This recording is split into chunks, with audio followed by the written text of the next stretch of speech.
4 থেকে 5 দিন কোয়ারেন্টাইন শেষ করে আজকে হচ্ছে আমরা প্রথম আমাদের নতুন চীনা হাঁসগুলোকে বাকি চীনা হাঁসগুলোর সঙ্গে মিলিয়ে দেব। আসসালামু আলাইকুম এভরিওয়ান, আমি আসাদ মানিকগঞ্জ থেকে। চীনা হাঁস নিয়ে কাজ করে যাচ্ছি বেশ কিছুদিন যাবৎ ব্যাপক পরিসরে। আলহামদুলিল্লাহ আপনাদের অনেক অনেক ভালোবাসা পাচ্ছি চীনা হাঁস নিয়ে কাজ করাতে। ইনশাল্লাহ বাকি সেক্টরগুলো আমরা কমিয়ে দিয়ে শুধু চীনা হাঁস নিয়ে ব্যাপক পরিসরে কাজ করব। যার যার হচ্ছে বীজ ডিমের প্রয়োজন হবে, বাচ্চার প্রয়োজন হবে, মাংসের চীনা হাঁস প্রয়োজন হবে, আমরা কিন্তু সব সাইজের চীনা হাঁসই দিতে পারবো। এমন একটা দিন হয়তো বা আসবে আল্লাহ সুবহান তাআলা চাইলে। সে লক্ষ্যে হচ্ছে র্যাবিট এগ্রো এখন এগিয়ে যাচ্ছে। আস্তে আস্তে করে হাঁটি হাঁটি পাপা করে কিন্তু আমাদের এই ঘর থেকে চীনা হাঁসগুলো বের হয়ে গেল। আলহামদুলিল্লাহ 4-5 দিনে কিন্তু একটা হাঁসও কোনোভাবে অসুস্থ আছে বলে কিন্তু আমার মনে হয় নাই। আর প্রত্যেকটা চীনা হাঁসের কিন্তু পাখা টেপ দিয়ে বা কসটিপ দিয়ে কিন্তু আমি বেঁধে দিছি। তা না হলে কিন্তু আমি ওদেরকে কন্ট্রোল করতে পারবো না। এক একজন দেখা যাবে এক এক দিকে উড়াল দিয়ে চলে যাবে। চীনা হাঁস কিন্তু বন্য হাঁসের মতোই বেশ ভালো ফ্লাই করতে পারে। দেখা যাবে উড়াল দিয়ে কিন্তু এক একটা এক এক দিকে চলে গেছে, আমি কিন্তু ওদের আর কন্ট্রোল করতে পারবো না।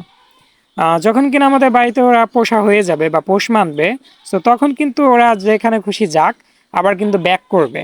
বাট এখন যেহেতু নতুন, দেখা যাবে একদিকে উড়াল দিয়ে চলে গেছে আর লোকেশন আসলে খুঁজে পাচ্ছেন আমাদের বাড়িতে ব্যাক করার।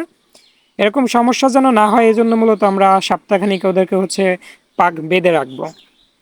অলরেডি কিন্তু এখান থেকে একটা চীনা হাঁস 3 থেকে 4 দিন যাবৎ ডিম দিচ্ছে। যেদিন নিয়ে আসছি তারপরের দিন থেকে হচ্ছে ডিম দিতে শুরু করছে।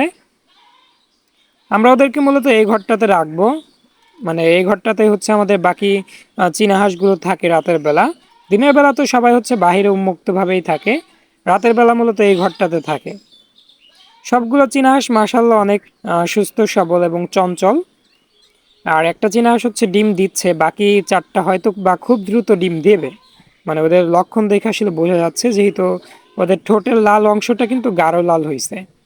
ঠোঁটের লাল অংশটা যদি গাঢ় লাল হয় ওরা হচ্ছে ডিম দেবে, এবং যদি ফ্যাকাশে হয়ে যায় তাহলে বুঝতে হবে যে চীনা হাঁসটা হয়তো বা ডিম পাড়া শেষ করে কুচে আসছে, কিংবা কুচে শেষ করলো মাত্র। এই সিমটমগুলো বুঝে আপনি হচ্ছে চীনা হাঁস হাট থেকে কিনতে পারেন।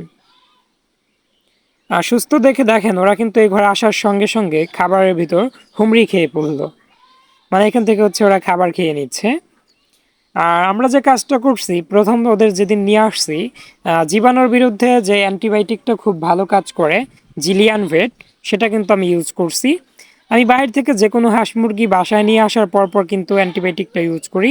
আর এপাশে হচ্ছে আমাদের পুরানো চীনা হাঁসগুলো ডিম পাড়তে শুরু করছে, মানে যে হাঁসগুলো হচ্ছে এই ঘরে থাকে আগে থেকে, আমাদের র্যাবিট এগ্রোর পুরনো সদস্যগুলো। আর মুরগির বাচ্চা কি করছে এখানে, ডিমগুলোকে এলোমেলো করে ফেলছে। আজ এ পর্যন্ত, দেখা হবে পরবর্তী আপডেট কোনো ব্লগে। যদি কারো বাচ্চার প্রয়োজন হয় অবশ্যই আমাদের সঙ্গে যোগাযোগ করবেন।